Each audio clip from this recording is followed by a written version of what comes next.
आप सभी को मेरा नमस्कार। हमारे नए वीडियो में आप सभी का स्वागत है। आज मैं वीडियो बनाने जा रही हूँ प्रगतिशील काव्य धारा पर। ठीक है, तो प्रगतिशील काव्य धारा किसे कहते हैं ये भी जानना जरूरी है। जैसे भारतीय प्रगतिशील लेखक संघ का पहला अधिवेशन किसने किया था? प्रेमचंद्र की अध्यक्षता में उत्तर प्रदेश की राजधानी लखनऊ में 1936 में हुआ था। अपने अध्यक्षीय भाषण में कहा कि हमारी कसौटी पर वही साहित्य खरा उतरेगा जिसमें उच्च चिंतन हो। ठीक है, और ये जो है स्वतंत्रता के पश्चात हिंदी साहित्य में जिन नई विचारधाराओं का जन्म हुआ उसमें प्रगतिशील विचारधारा प्रमुख थी।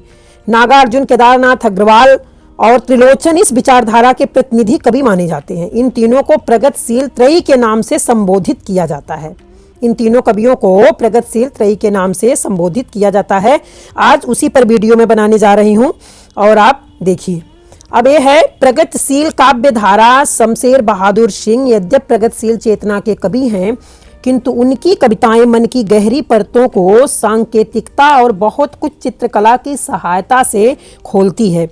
शमशेर बहादुर की कविताएं शब्दों की मितव्ययिता बरतती है, अतः अर्थ निकालने का प्रयास काफी करना पड़ता है।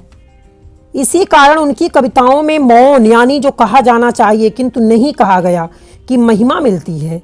उन पर फ्रांसीसी प्रतीकवादी कवियों का काफी प्रभाव है। जब वे संवेदनशील इंद्रिय बोध और करुणा के बोध का संतुलन स्थापित कर लेते हैं तब उनकी कविताएं ग्राह्य प्रतीकों और बिंबों में या सहज उक्तियों में ढलकर सुगम हो जाती है। अमन का राग सलोना जिस्म आओ ना, ऐसी ही कविताएं हैं उनकी। ठीक है, अब गिरजा कुमार माथुर और नरेश मेहता प्रगतिशील कवियों के रूप में प्रसिद्ध रहे हैं। नरेश मेहता बिंबों का प्रयोग करने में कुशल हैं। वे प्रगतिशीलता को सौंदर्य की व्यापक भूमि पर देखने वाले कवि के रूप में विख्यात हुए थे। उनकी समय देवता कविता एक विराट गतिशील बिंब बनाती है। बाद में भाषा प्रयोग की ओर उनकी रुचि बहुत बढ़ गई। भाषा प्रयोग की ओर उनकी रुचि बहुत ज़्यादा बढ़ गई थी। आगे है गिरजा कुमार माथुर ऐन्द्रियता के कवि हैं। उनके अनेक गीतों में रूप वर्ण का आकर्षक संश्लेष होता रहा। उनमें संगीतात्मकता का गुण भी है। वे नई कविता और उसमें भी वैज्ञानिकता का प्रभाव लाने में अधिक व्यस्त रहे। पृथ्वी कल्प उनके इसी उद्यम का परिणाम है। भवानी प्रसाद मिश्र भाषा के चलतेपन और भावों के खुलेपन के कवि हैं। उनकी कविताओं के प्रभाव के विषय में उनकी वाचन पद्धति को भूलकर सोचना कठिन है। वे स्थितियों को सहजता से संयोजित करके प्रबंधकार के ढंग से मार्मिकता पैदा करते हैं। सतपुड़ा के जंगल में उनकी प्रबंध प्रतिभा की झलक मिल जाती है। उनकी काव्य भाषा के समान भाव भी सहज किंतु मार्मिक है। 1964 में मुक्तिबोध की मृत्यु हिंदी कविता के लिए एक ऐतिहासिक घटना बन गई। मुक्तिबोध सप्तक के कवि थे, लेकिन उनका कोई काव्य संकलन नहीं छपा था। मुक्तिबोध सप्तक के कवि थे, लेकिन उनका कोई काव्य संकलन अभी तक नहीं छपा था। उनकी लंबी कविताओं ने बहुत कम लोगों का ध्यान आकृष्ट किया था। अंतिम बीमारी में लोगों का ध्यान उनके जीवन संघर्ष और काव्य संघर्ष की ओर गया। मरणासन्न स्थिति में उनका प्रथम काव्य संकलन चांद का मुंह टेढ़ा है 1964 में प्रकाशित हुआ था। लोगों को पता चला कि मुक्तिबोध की कविताएं स्वाधीन भारत का इस्पाती दस्तावेज है। मुक्तिबोध अमानवीय व्यवस्था में पनपे और उन्होंने प्रचलित रुग्ण सौंदर्य बोध के स्थान पर नए मानवीय प्रगतिशील सौंदर्य बोध का निर्माण किया। चांद गतकालिक सौंदर्य बोध का प्रतीक है। अब उसकी यानी अमानवीय व्यवस्था की कुरूपता पहचान ली गई है, इसीलिए उसका मुंह टेढ़ा नजर आता है। मुक्तिबोध की कविताओं में व्यक्ति के दो व्यक्तित्व अंगों का परस्पर विरोध दिखलाया जाता है। इनमें से एक मानवीय एवं आदर्शवादी होता है, दूसरा स्वार्थी एवं सुविधाजीवी।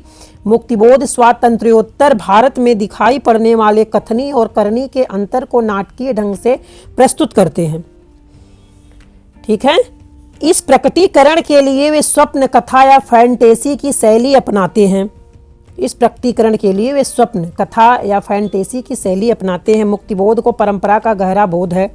वे करुणा के कवि हैं। उनकी भाषा शैली और उनका सादृश्य विधान बिल्कुल अपना है। वे गहन अनुभूति और तीव्र इंद्रिय बोध के कवि हैं। चांद का मुंह टेढ़ा है के प्रकाशन काल के ही लगभग सुदामा पांडे धूमिल ने काव्य रचना प्रारंभ की। धूमिल का रचना काल केवल 1 दशक का रहा होगा, लेकिन स्वातंत्र्योत्तर भारत में पनपी पली अवसरवादी सुविधा जीविता के वास्तविक रूप को उद्घाटित करने की क्षमता के कारण उनकी कविताओं ने शीघ्र ही पाठकों को अपनी ओर आकृष्ट कर लिया। धूमिल की कविताओं का तेवर जासूसी है, जो छिपे छिपे मानव विरोधी व्यवहार को ताड़ लेती है। ठीक है, धूमिल की कविताएं। संसद से सड़क तक कल सुनना मुझे और सुदामा पांडे का प्रजातंत्र उनके काव्य संकलन है। मुक्तिबोध और धूमिल की कविताओं से हिंदी कविता में एक प्रकार से प्रगतिशील कविता की धारा व्यापक और वेगवती हुई। कविता में दिन प्रतिदिन होने वाली घटनाओं को महत्व देने से अखबारीपन आया।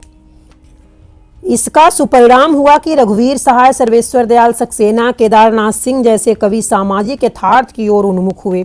सामान्य से सामान्य एवं परिचित से परिचित स्थिति में कुछ ऐसा देख लेना कि वह पहली बार मार्मिक लगे। रघुवीर सहाय की अचूक क्षमता है, लेकिन इस क्षमता का उपयोग पहले वे अधिकांशतः दृश्यों या मन की गहरी परतों को उघाड़ने में ही करते थे या व्यंग्य विनोद में। बाद में उनकी कविताएं गहरी राजनीतिक हो गई। ठीक है, बाद में उनकी कविताएं गहरी राजनीतिक हुई।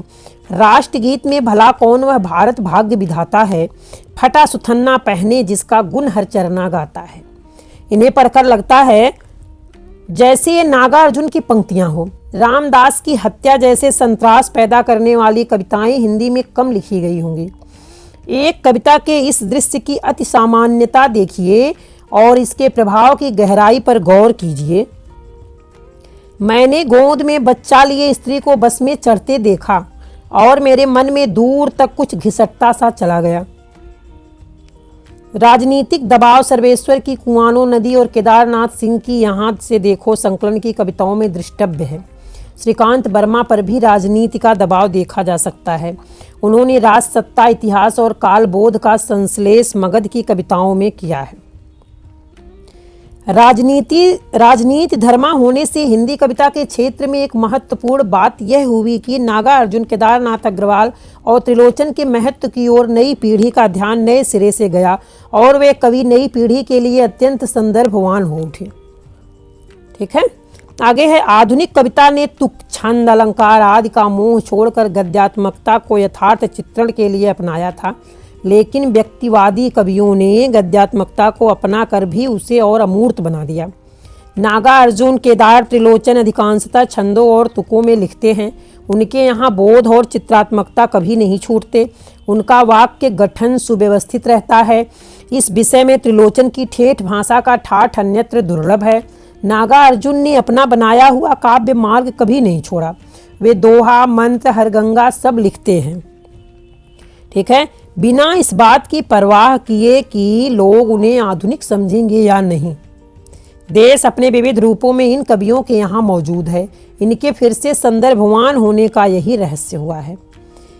इस काल के अन्य उल्लेखनीय कवियों में अजीत कुमार, स्नेहमयी चौधरी आदि हैं। इसी काल में गीत के क्षेत्र में भी कुछ उल्लेखनीय नाम उभर कर आए, जिनमें नीरज, वीरेंद्र मिश्र, रामावतार त्यागी, शंभुनाथ सिंह, रमानाथ अवस्थी, बाल स्वरूप राही प्रमुख हैं। ये महत्वपूर्ण है। ठीक है, नरेश सक्सेना ने वैज्ञानिक चेतना को मानवीय संवेदना में संश्लिष्ट करने के अनुपम प्रयोग किए हैं। समकालीन हिंदी काव्य धारा में अनेक दृष्टियों, धाराओं के कवि एक साथ रचनारत हैं। इनमें विष्णु खरे अपनी संवेदना और रूप विन्यास के लिए विशेष रूप से उल्लेखनीय हैं। उनकी कविताएं कहानी विधा के बहुत निकट है, तो उनमें जीवन संघर्ष के आयामों की नई पहचान भी है।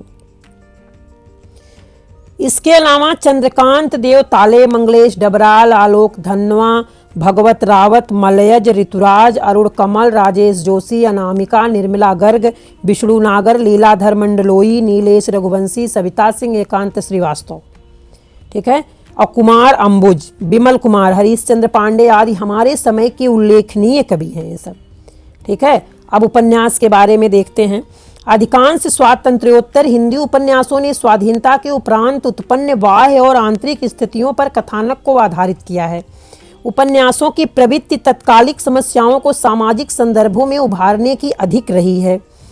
स्वाधीनता के उपरांत जो परिवर्तन आया है उसे पूर्व स्थिति के साथ रखकर टूटते हुए आदर्शवाद, बढ़ते हुए अवसरवाद और ईमानदारी को कुटिलता के चक्रव्यूह में जूझते हुए दिखाना हिंदी उपन्यासकारों की प्रवृत्ति रही।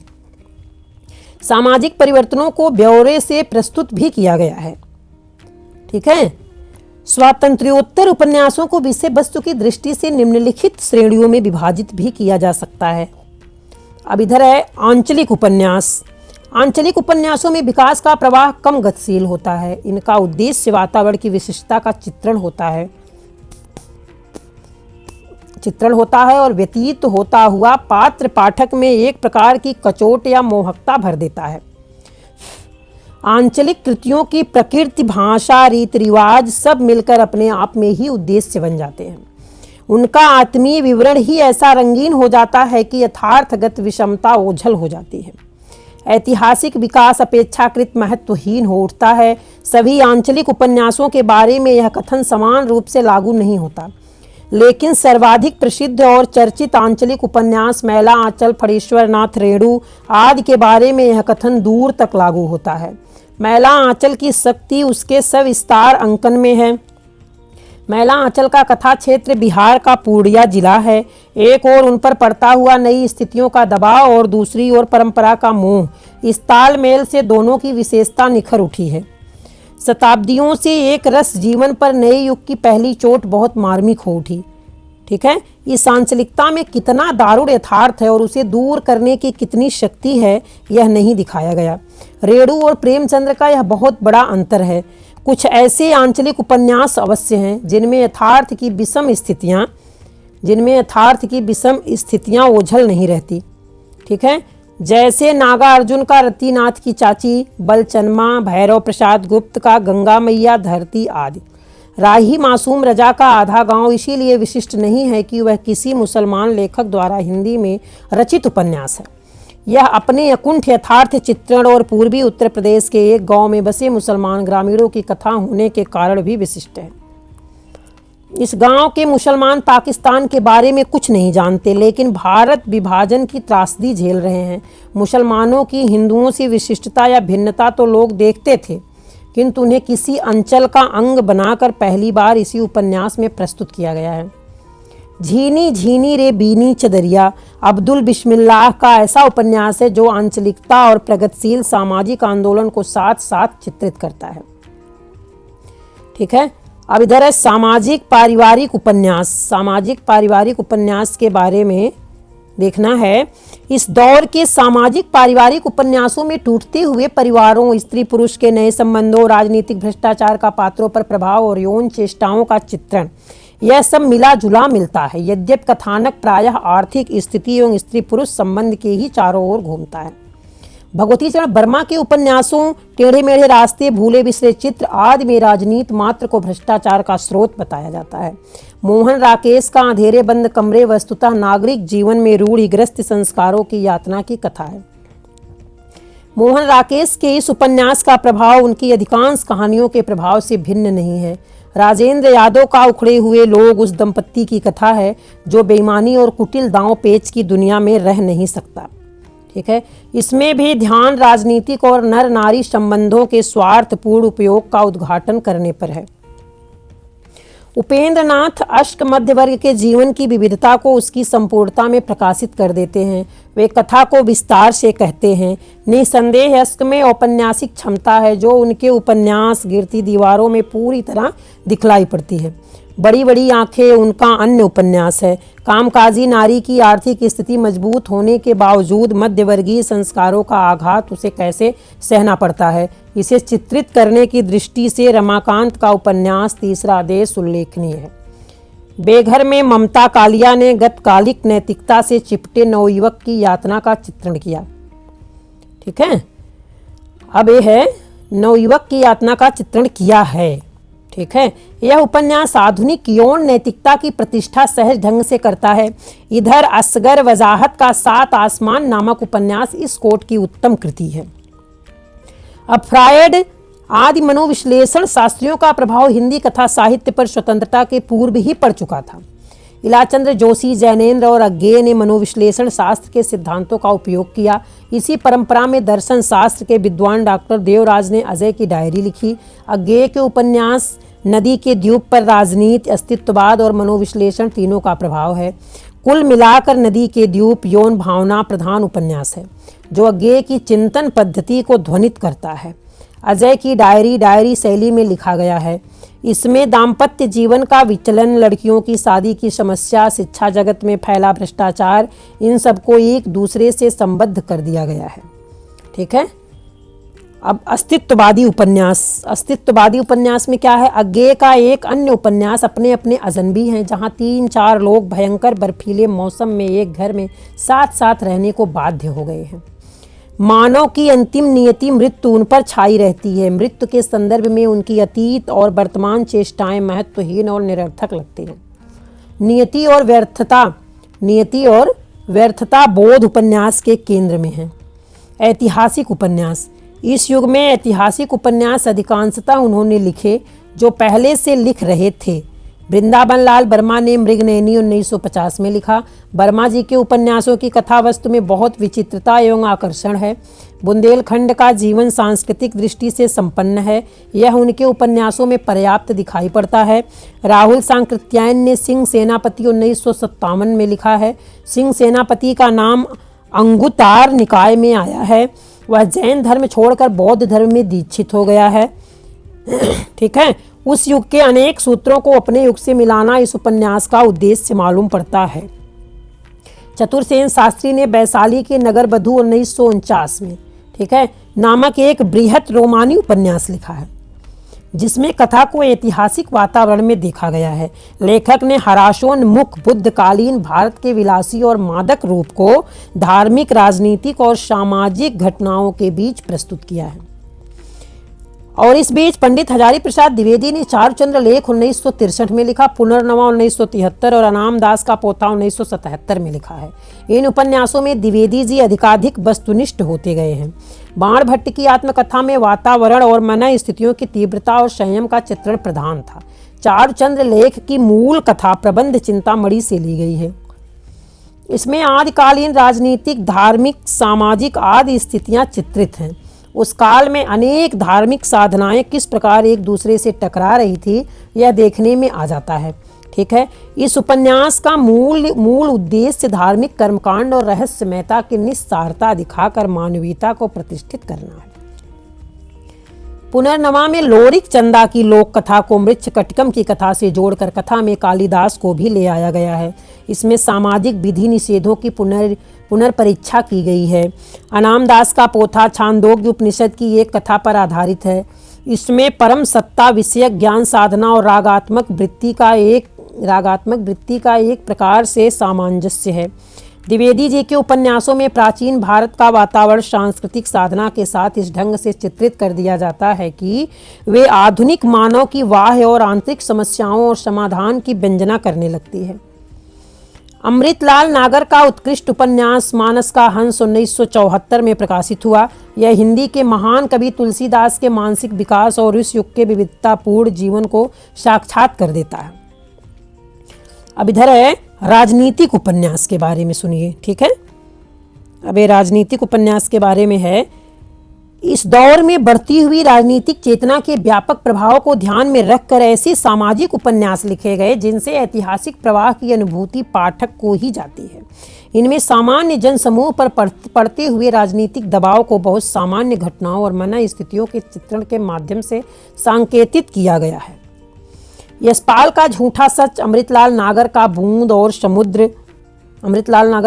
समुद्र, भीषम साहनी का तमस ऐसे ही उपन्यास हैं इनमें लेखक की परिपक्व राजनीतिक समझ राजनीति को बहुत व्यापक संदर्भ में प्रस्तुत करती है। झूठा सच है 1958 विभाजन की महाकाव्यात्मक गाथा है। भारत विभाजन की त्रासदी कितनी भयंकर और प्रभाव में दूरगामिनी है, इस पर यशपाल जैसे पुराने क्रांतिकारी, ठीक है, ये जो है पुराने क्रांतिकारी और प्रतिबद्ध, ठीक है, प्रतिबद्ध लेखक का ध्यान जाना उचित ही था। एक बहुप्रचारित झूठ यानी सांप्रदायिकता ने कितने बड़े सच अर्थात भारतीय जनता की वास्तविक आकांक्षा को पीछे धकेल दिया। इस घटना ने कितने व्यक्तियों को कितने रूपों में पीड़ित किया, इसकी वेदना यह उपन्यास पाठक को संप्रेषित करता है। कामता नाथ का काल कथा और अमरकांत का इन्हीं हथियारों से स्वाधीनता आंदोलन पर आधारित उपन्यास है। ठीक है, अब है महानगरीय उपन्यास। महानगरीय जीवन को लेकर जगदम्बा प्रसाद दीक्षित ने मुर्दाघर और पंकज विष्ट ने लेकिन दरवाजा लिखा। ठीक है, महानगरीय जीवन को लेकर जगदम्बा प्रसाद दीक्षित ने, ये देखिए बहुत महत्वपूर्ण है, मुर्दाघर और पंकज विष्ट ने लेकिन दरवाजा लिखा। ठीक है, अब मुर्दाघर बंबई के वेश्या जीवन पर और लेकिन दरवाजा दिल्ली के साहित्यकारों के हराशोन्मुखी सुविधा खोजी जीवन पर आधारित है। ठीक है, अब मन्नू भंडारी का आपका बंटी और महाभोज भी आधुनिक जीवन की विसंगतियों को रूपायित करते हैं। अलका सरावगी ने कलिकाया बायपास प्रसिद्ध उपन्यास लिखा है। कलिकाया बायपास से प्रसिद्ध उपन्यास लिखा। अब व्यंग्य प्रधान उपन्यास, भैरव प्रसाद गुप्त ने अंतिम अध्याय नामक उत्कृष्ट व्यंग्य परक उपन्यास लिखा। इस दौर में अन्य प्रसिद्ध व्यंग्य उपन्यास श्रीलाल शुक्ल का राग दरबारी और मनोहर श्याम जोशी का कुरकुर स्वाहा है। जोशी का कश्यप क्षेत्रीय प्रेम कथा है। काशीनाथ सिंह का अपना मोर्चा शिक्षा जगत की हलचलों का चित्रण मौलिक ढंग से करता है। इस क्षेत्र को उपन्यास के विषय के रूप में चुनना महत्वपूर्ण प्रयोग है। पंजाब की विभाजन पूर्व स्थितियों का अस्मृत रूप कृष्णा सोबती के जिंदगी नामा उपन्यास में दिखलाई देता है। ठीक है, ये पंजाब की विभाजन पूर्व स्थितियों का अस्मृत रूप कृष्णा सोबती के जिंदगी नामा उपन्यास में दिखलाई पड़ता है। ठीक है, तो आज का वीडियो मैं यहीं समाप्त करती हूँ। अब अगले वीडियो में फिर मिलूंगी, तब तक के लिए धन्यवाद। और आप लोगों को अगर अच्छा लगता है तो सब्सक्राइब और लाइक भी करिएगा। ठीक है।